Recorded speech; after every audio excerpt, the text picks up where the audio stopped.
नमस्ते प्रणाम। हम बानी राइटर भूषण सिंह। हमारा ब्लॉग में रउरा सबके स्वागत बा। आज हम आइल बानी जलालपुर के फुटानी बाजार, जहाँ दूगो बड़का बड़का डायनासोर बनावल बा। देखी है, महिला एंट्री गेट अलग बा, पुरुष एंट्री गेट अलग बा। बहुत अच्छा नियम अपनावल गइल बा ताकि धांधली शोरगुल ना होखो। देख सकतानी कितना भीड़ बाटे, और ई डायनासोर के देखे खातिर लोग बहुत दूर दूर से आवत आवे। देखी है, सब बांस से घेर देहल बा। सब सीरियल बाई सीरियल लोग जात हवे, लाइन बाई लाइन, ताकि एक दूसरे के ऊपर गिरे ना, चढ़े ना, झगड़ा झंझट शोरगुल ना होखो। देखी है कितना भीड़ बाटे। ई फुटानी बाजार के मेला के भीड़ के बात किया जाए तो हर साल के भांति इस साल भी डायनासोर का प्रतिबिंब भव्य तरीका से बनाया गया है, जिसको लोग देखने के लिए बहुत दूर दूर से आते हैं। डायनासोर को देखने के लिए देखिए कितना भीड़ है, तमाम दर्शकों का भीड़ है। देखी अभी हम लाइने में बानी। बहुत दूर तक लाइन बनावल बा, ताकि भक्तगण के माता रानी के दरबार तक जाए में कोनो दिक्कत परेशानी ना होखे। हइहे दूगो डायनासोर बनावल बा, जेकरा के देखे खातिर लोग बहुत दूर दूर से आवता। देखी है कितना भीड़ बा, तमाम दर्शक के भीड़ बा। हइहे दूगो डायनासोर बा। एगो डायनासोर मांसाहारी ह, एगो डायनासोर शाकाहारी ह। ई बात हम नहीं कहत, ई बात यहाँ के जनता कहता, जे बनैले बा ऊ कहतावे कि एगो डायनासोर मांसाहारी ह, एगो डायनासोर शाकाहारी ह। देखी कितना भीड़ बाटे। लाइन बुझी तो बहुत दूर तक बाटे। देख सकतानी अभी भी लाइन ख़त्म ना भइल। हम अभी लाइने में बानी, और पब्लिक के देख रेख खातिर, जनता के देख रेख खातिर कम से कम 500 वॉलंटियर रखल गइल बा। धक्का मुक्की ना होखे, भक्तगण श्रद्धालु अच्छा से जाके माता रानी के दर्शन कर ले। देखी है कितना भीड़ बाटे। माता रानी के दर्शन करे खातिर कितना लोग आइल बा। दूर दूर से लोग आइल बाटे माता रानी के दर्शन करे खातिर। देखी है, पानी के अंदर भी बहुत सारा जीव जंतु बनावल गइल बा। देखी है, पानी के अंदर भी बहुत सारा जीव जंतु बनावल गइल बा।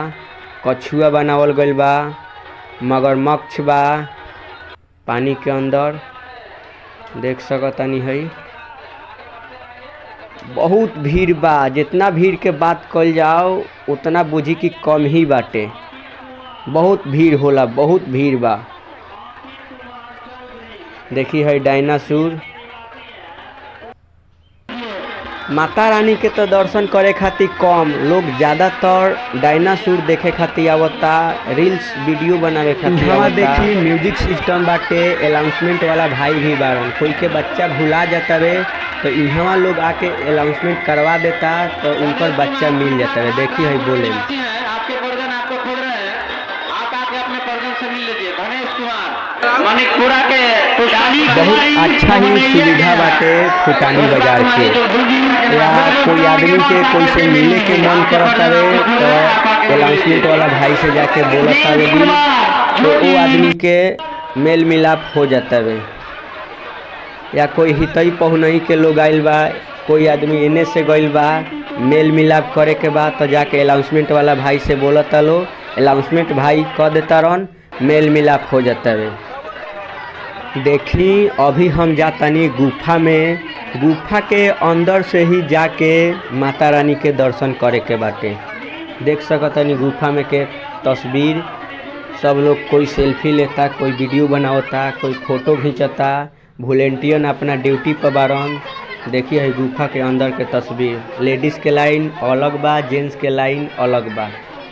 देखिए गुफा से जैसे ही बाहर निकले माता रानी के दर्शन। यहाँ भी बहुत भीड़ भाड़ बाटे। देख सकतानी कितना लोग माता रानी के दर्शन करे खातिर आइल बाटे। बहुत भीड़ भाड़ बा बुझी तो। देखी है कितना भीड़ बा माता रानी के दर्शन करे खातिर।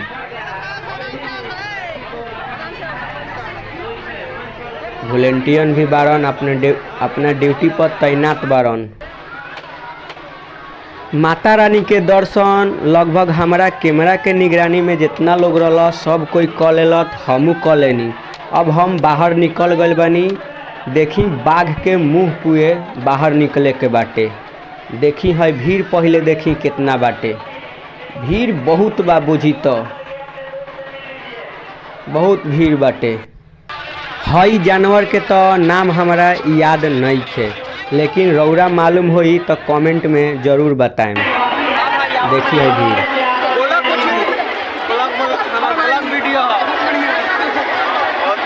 मेरा दोस्त मिल गया है, इसी में अचानक से मुलाकात हो गया।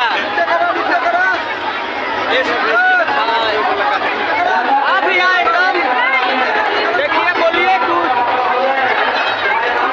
हाँ देखिए, संतोष पागल भेटागल बरन, संतोष पागल भेटागल बरन।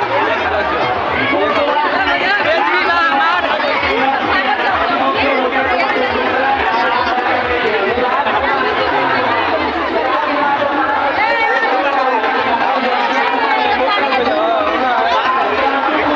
देखी हई फुटानी बाजार मेला के भीड़, और औरो वीडियो के माध्यम से फुटानी बाजार मेला के मजा ली। और देखी दर्शक जनता का कहतवे।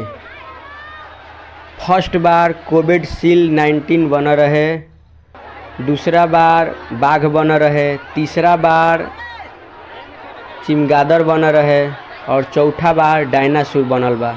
सब घड़ी से भी अब की बार बहुत ज़्यादा भीड़ भइल बाटे। मेला में घुस गइल बानी हम। देखी है 2-3 साल से बहुत वायरल बाटे राउंड डांस वीडियो बनावे वाला फंक्शन। बहुत लोग एक रील बनावत हवे।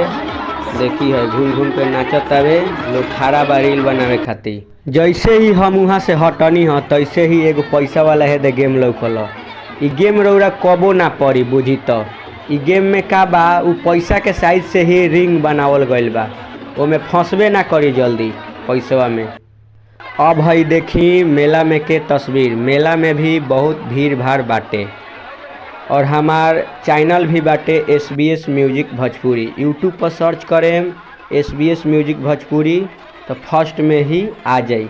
चैनल के सब्सक्राइब करें, शेयर करें, लाइक करें, बेल आइकन बटन दबाना ना भूलें, ताकि हम कोनो भी वीडियो डालें अपलोड करें तो रौरा तक बिल्कुल पहुंच जाई, बिल्कुल मुफ्त।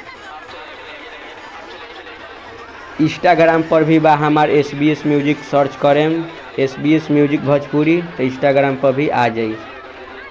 देखी हई बच्चा सन के खेले खातिर बहुत अच्छा जंपिंग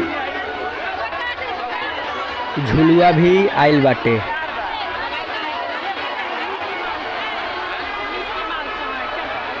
देखी मेला के भीड़ भाड़ तस्वीर।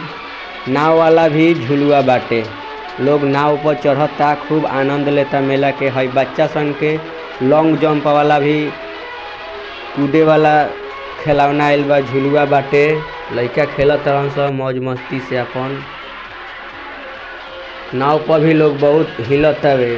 हाला तो बुझते बानी के लोग करेला होए हाय। देखी हई राउंड वाला भी टावर झुलुआ बाटे। टावर वाला पर भी बहुत लोग झुलुआ झूलत हवे। हम तो झुलुआ झूलनी ना, वीडियो बनाएम तो झुलुआ कैसे झूलेम। बच्चा सन के तो वीडियो बनैबे कैनी हम। देखी हई खेलत तरन से, गच बरन से। पापा लियाइल बरन हमरा के आज घुमावत तरन। देखी हई बाइक मर्दवा घुसा देले बरन, का जाने के हटे इतना भीड़ भाड़ में।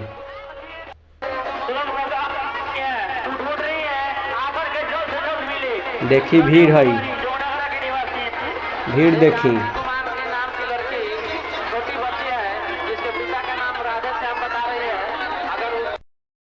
बिछड़ गए हैं। अगर पापा का नाम राधे श्याम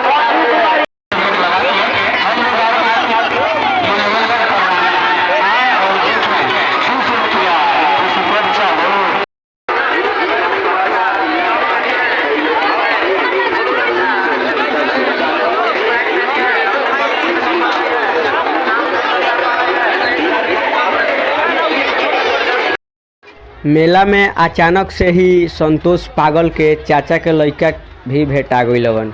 देखी है दोनों जना संतोष पागल के चाचा के लड़का हलोगिन। कहता लोगिन ए भाई हमरो के मेंशन करी ह। हई भाई आरा जिला से आइल बारन डायनासोर के देखे खातिर, देखी का कहता है।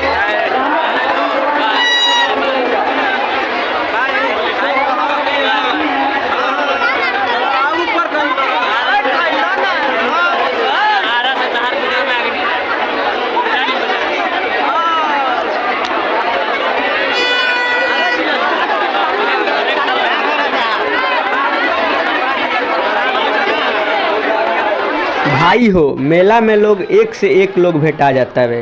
ई जिन भेटा रहलन संतोष पागल के लड़का रहलन। कोई देखी है भीड़, बहुत भीड़ बा, बहुत भीड़ बाटे बुझी। तो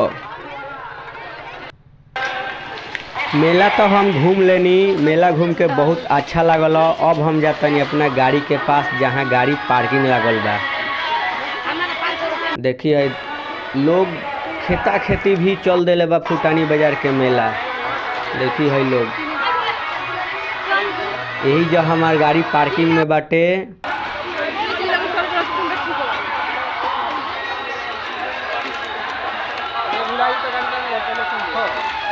भैया है देख ली गाड़ी देख ली 66 68 बियर के होटल वहाँ पे लगा है ताकि है